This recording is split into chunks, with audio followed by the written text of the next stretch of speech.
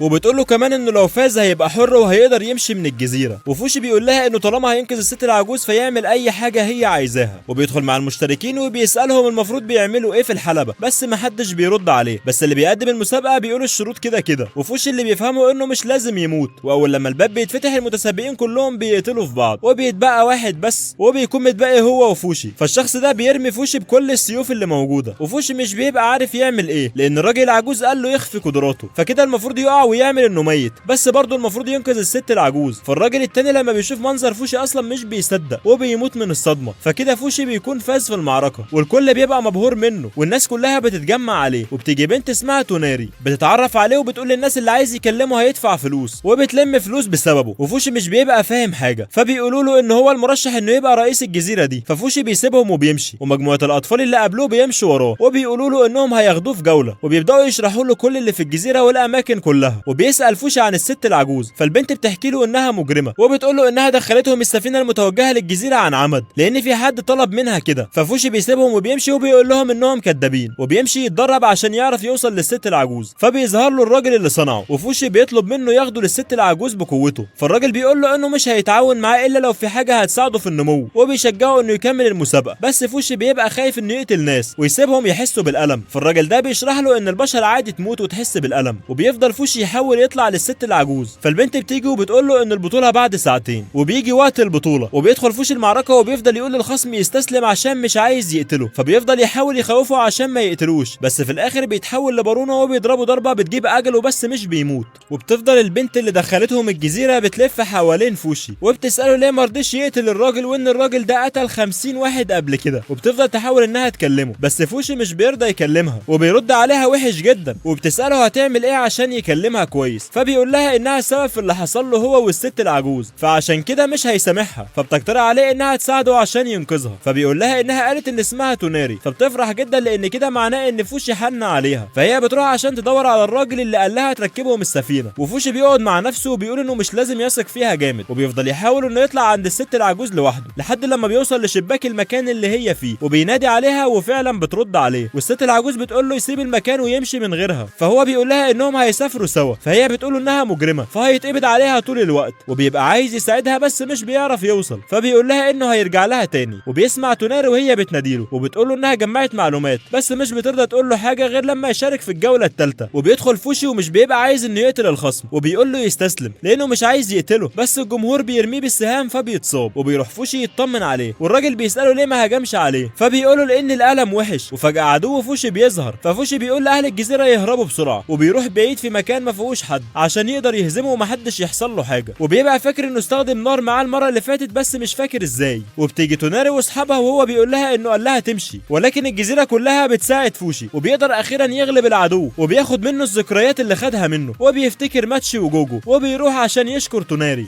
وبعدها فوشي واهل الجزيره بيحتفلوا، وفوشي بيحكي لهم قصته، وواحده من الموجودين بتساله عن احلامه، فبيقول لها انه عايز يهزم العدو لوحده، وبيبدا كل واحد فيهم يقول حلمه، وبيبقوا كلهم عايزين يسيبوا الجزيره عشان يحققوا حلمهم، وبيجي ميعاد الاكل بس مش بيبقى فيه اكل كتير، ففوشي بيطلع لهم اكل كتير وبياكلوا لحد لما بيفقدوا الوعي، وبعدها فوشي بيستوعب انه نسخ لهم الاكل اللي كان فيه منوم اللي هياسي كانت جايباه، وتوناري بتصحى وبتعتذر للمره المليون انها جابته هنا، وبعدها بتحكي لنا قصه حياتها وقد ايه هي عانت كتير، وان حياتها الاول كانت حلوه مع ابوها وامها لحد لما جت هنا وابوها مات، وبتحكي ازاي جابت فوشي، وان في واحده قالت لها ان فوشي هو اللي هيخرجهم من هنا، فعشان كده هي كدبت عليه، وفوشي بيحاول انه ينقذ الست العجوز. فبعد ما بيفتكر شخصيه ماتشي بيتحول ليها لانها اكتر شخصيه كويسه في التسلق، وبيقدر اخيرا انه يوصل عندها، وهي بتفرح جدا لما بتشوفه، وهو بيقول لها انه هيخرجها بس الجوله الاخيره بكره هيحضرها وبعد كده هيرجع لها. وبتيجي ميعاد الجوله الاخيره، والمفاجاه ان الخصم هو هياسي. ففوشي بيفتكر كل اللي عملته مع ماتشي، فهياسي فوشي بيكون عايز يقتلها، وبتبقى هي اللي جابته الجزيره. ففوشي بيسالها ايه هو هدفها وعايزه منه ايه، وبيتحول بعدها لبارونه. وهياسي بتقول لفوشي ان ده هديتها ليه، معنى كده ان هي اللي قتلت بارونه، وبتحكي لفوشي ازاي قتلت بارونه. ففوشي بعد ما بيعرف اللي حصل لبارونه بيتعصب جدا، وبيقول لها انه هيقتلها وبيهجم عليها، بس هي بتدخل حاجه في رقبته بتخليه يفقد الوعي، وبكده تكون هي اللي فازت في الجوله. والكل بيكون زعلان جدا لانهم كده مش هيقدروا يطلعوا من الجزيره. وهياسي بتقول لهم ان فوشي ده كان خاص بيها، وبتبدا تستعطف الشعب وتقول لهم انها عايزه تساعده، وانه كان معاها من 5 سنين وهرب. والشعب بيبقى عارف انها بتقول اي كلام، وبتقعد تقنعهم قد ايه هي بريئه وكل مصلحتها هي فوشي، وان الحكم مش في دماغها، وانها هتسيب الحكم لتوناري. فتوناري مش بيبقى داخل كلامها ده عليها، فصاحبتها بتقول لها انهم لازم يهربوا، وتوناري بتقول انهم كانوا المفروض يراقبوا الست دي. وهياسي بتقدر انها تضحك على الشعب وبتاخد فوشي وبتمشي، وتوناري بتجمع صحابها وبيروحوا عشان ينقذوه. وهياسي بتعرف انهم جايين، عشان كده بتبعت فوشي لمكان محدش هيعرف يوصل له. بعدها بيروحوا يدوروا عليه. فهياسي بتقول لهم ان اللي عايزين ياخدوه ده يخصها هي، ومش هتسمح لحد ياخده، وبتقول لهم ان قدامهم 10 ثواني يرجعوا فيها والا هتقتلهم كلهم هنا. وفجأة بيظهر فوشي وبيرفع عليها السيف، وبيقول لها تساعدهم يسيبوا الجزيرة وهو هيفضل معاها، وبيخلوا توناري تختار 700 شخص عشان تاخدهم معاها. فهي بتختار الاطفال كلهم، وبيبقوا خلاص بيستعدوا عشان يمشوا. وهياسي بتعمل معاهم حركة غدر وبترجعهم تاني، وفوشي بيتضايق انها ضحكت عليه، وبيقول لها انه هيقتلها. فبتروح تخدره هو كمان، والمخدر مش بيأثر في توناري، فبتقف وبتقرر تروح تنقذ فوشي، وبتروح بعدها عشان تنقذه. فبتلاقيه اصلا هرب، وهو بيقول لها انه كان مفكرها على السفينه، وبيسالها ليه ما حققتش امنيتها في انها تمشي من الجزيره. فبتقول له انها رجعت علشانه. ففوشي بيسالها هيعملوا ايه، فبتقول له انهم هيمشوا بقارب صغير وبيقدروا يهربوا فعلا، وبعدين بيتعبوا من الطريق فبياخدوا بريك. وتوناري بتسال فوشي عن العدو، وبتساله لو العدو عايز ياخد قوته، فبيقول لها انه ما يعرفش. فبتسال لو اللي صنعه ده حاكم او شيطان، وبتقول له ان الشيطان ده زي ابوها، وان ابوها شيطان عشان كان بيقتل في الناس. وبتقعد تكلمه عن ابوها، وان ابوها ده قتل امها، وبيطلع ان كل سكان الجزيره مجرمين عشان قتلوا ناس. وهي بتقول على نفسها انها مجرمه هي كمان، لانها كانت بتقتل الناس في خيالها، وان وجودها في الجزيره دي سمم قلبها. وبعد ما بيخلصوا كلام بيناموا شويه عشان الصبح هيستعدوا ويمشوا. وبيجي تاني يوم وبيبقوا رايحين يجهزوا القارب عشان يمشوا، بس الراجل اللي صنع فوشي بيظهر وبيقول له ان العدو وصل للجزيره. ففوشي بيقول لتوناري تكمل وهو هيرجع الجزيره ينقذ اهلها. فتوناري بتوقفه وبتقول له ان نص الناس في الجزيره مجرمين، والنص التاني هم بشر لطخوا ايدهم بالدم، فمفيش حد يستاهل. ففوشي مش بيسمع كلامها وبيروح عشان ينقذهم. والراجل اللي صنعه بيقول له انه اتخذ القرار السليم، لان العدو قوي ولو رفض يقابله هيبقى اخطر، وبيقول ان المره دي مش هيحتاج كتير عشان يهزمهم. ففوشي بيساله ليه العدو ما جاش وراه المره دي، فبيرد عليه ان ممكن يكون عنده مخططاته، وبيبقى العدو المره دي منتشر وبيبقوا جايين على شكل بشر، وبيفضل يحارب فيهم. وتوناري بتيجي تحارب معاه، فبيقول لها انها جت ليه، فبتقول له ان مفيش غير قارب واحد وهي لازم تاخده معاها. وبعدها بيجي اصحابها عشانها وبيحاربوا كلهم سوا لحد لما بيتصاب 2 منهم، واللي بتكون 100 من وسطهم. وفوشي بيحاول ينقذها بس مش بيبقى عارف، وبيقول لهم انه فشل انه ينقذ ناس كتير، وبيمشي وهو زعلان. بس العدو بيسيطر على 2 تانيين منهم، وفي واحد بيقول لفوشي يتحول لحاجه صغيره عشان يخلي طائر توناري يخرجه قبل ما العدو يسيطر عليه. والعدو بيبقى رايح يسيطر على هياسي، فهي بتقول له ان لو هدفه فوشي ففوشي كمان هو هدفها، فلازم تنبهه يتعامل بذكاء اكتر. وبتقول له انه ازاي هيسيطر على فوشي وهو بالمنظر ده، وانه لازم يعامله بلطف ويضحك عليه. وهياسي بتشوف توناري وهي بتحاول تهرب، فبتبقى لسه رايحه تقتلها، فبيجي فوشي وبيبقى هيقتلها، بس هي بتلعب على نقطه ضعفه انه مش بيحب يقتل الناس وبيخاف يوجعهم. وبيبقى العدو رايح يخلص على توناري، ففوشي بيروح يلحقها. ووالد فوشي بيقول له ان فاضل 3 على الجزيره ويبقى كده خلص عليهم كلهم، والثلاثه دول هم 100 واصحاب توناري. وتوناري بتكون زعلانه على اصحابها عشان يتحولوا، وفوشي بيعتذر لها انه ما قدرش ينقذهم. وابو فوشي بيقول له انه لازم يخلص على ال3 عشان ما يزرعوش جذور تاني. وبيبقى فوشي محتار يعمل ايه، فبيسال توناري، بس بتيجي هياسي وبتقول له انها هتقتلهم بداله، وبتمسك توناري واللي معاها وبتبقى هتخلص عليهم. فتوناري بعدها بتقف لان هياسي خدرتها، وبعدها بتشد هياسي وبتوقعها في النار وبتقع معاها. بس بيجي فوشي وبيلحقهم وبيربط هياسي وبيروح يقتل 100 واللي معاها، وبعدها بيودعهم وبيدفنوهم. وتوناري بتسال فوشي ناوي على ايه، فبيقول لها انه لو فضل هنا فالعدو هيجي تاني، فهو لازم يمشي من الجزيره. وبيسالها هي ناويه تعمل ايه، فبتقول له انها هتفضل في الجزيره. فبيقضوا شويه وقت مع بعض، وبيرجع فوشي يسالها لو متاكده انها عايزه تفضل في الجزيره، فبتقول له انها لازم تنظف الميه الملوثه اللي هنا، جديده وهتحولها لجزيره خاليه من الفوضى. وبيجي الوقت ان فوشي يمشي وبياخد معاه هياسي وتوناري بتودعه وبتخلي الطائر بتاعها يروح معاه عشان يقول لها على مكانه. واثناء لما كانوا في الطريق هياسي بتفوق وفوشي بيسالها ايه هو هدفها، فبتقول له ان امنيتها بسيطه وانها عايزه تفضل جنبه. فبيقول لها وانها عشان تفضل جنبه كان لازم تقتل ماتشي وبارونه. فبتقول له ان البنتين دول كانوا عايزين ياخدوه لنفسهم وحاولوا ياخدوه منها. وبتقول له انها حبته من اليوم اللي هزم فيه الدب وبتطلب منه انه يقتلها. وبتقول له انها عايزه تموت على ايده وان لو قتلها هيقدر ياخد شكلها وهتنفعه. ففوشي بينسخ مركب وبيسيبها لوحدها وبيمشي. فبيجي العدو بس المره دي مش بيروح عند فوشي، هو بيروح عند هياسي وتقريبا كده بيخلص عليها. وبيجي بعدها والد فوشي وفوشي بيقول له يدله على الطريق. فالراجل بيساله لو استمتعت في الجزيره ولا لا. ففوشي بيقول له انه مش عارف بس حاسس انه قضى وقت حلو هناك وتعرف على ناس وحاجات جديده. وبعدها والده بيقول له انه لو عايز يمشي فيمشي ورا الطائر اللي توناري بعتته. وبنرجع بعد كده للست العجوز واللي بتبقى قاعده في مطعم وبتكون قاعده بتاكل، وصاحب المطعم بيسالها لو صاحبها اللي قالت له عليه ده هيجي ولا لا. فالست العجوز بتقول له انها مش عارفه هيجي ولا لا. بس فجاه فوشي بيجي وبيكون متحول للذئب عشان يقدر انه يشم ريحه الست العجوز ويوصل لمكانها. ولما بيشوفها بيقول انه سابها مستنيه كتير وان الست العجوز كانت كويسه معاه جدا بس هو كان دايما بيعرضها للخطر. فبعد ما كان هيروح لها فبيرجع في رايه وبيقولوا انه معرفش يوفر السعاده لحد وبيمشي حزين لوحده لحد لما بيلاقي مكان. فبيقولوا انه هينام هناك والصبح هيمشي بالسفينه. بس بعد ما بيروح في النوم بيفتكر ان الست العجوز كانت بتاكل في المطعم وانها مش معاها فلوس وانها كده ممكن تكون في مشكله. فبيطلع يجري عشان يروح لها بس صاحب المحل بيطلع جدع ومش بياخد منها فلوس وكمان بيديها فلوس معاها وهي ماشيه. ففوشي لما بيلاقيها كده والدنيا تمام عندها مش بيرضى يروح وبيقف بعيد وبيقول انها هتبقى كويسه من غيره. والست العجوز بعدها بتروح مكانها عشان تنام فيه. ففوشي بيروح وراها ولما بتنام بيحط لها فاكهه جنبها وبعدها بيمشي. بس بعد ما بيمشي بيستوعب ان الست العجوز لو هو ما راحلهاش هي هتفضل مستنيه طول العمر. فبيقول انه هيرجع ويكتب لها رساله يطمنها فيها عليه وبيقول لها انها هتبقى كويسه من غيره. وبيروح بعدها يدور على ورقه وقلم عشان يكتب لها الرساله وبيلاقي واحد معاه ورقه وقلم فبياخدهم منه غصب عنه وبينسخ زيهم